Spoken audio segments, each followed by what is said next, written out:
If you want to fix this problem on Facebook, the first click settings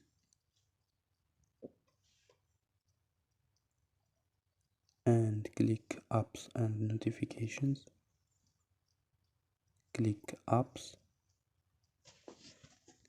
search Facebook or Lite, Facebook Lite.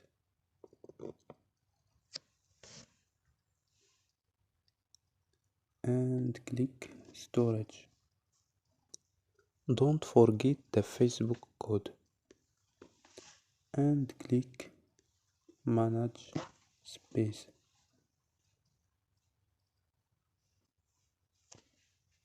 After click OK or click delete data. So don't forget like and subscribe. Bye.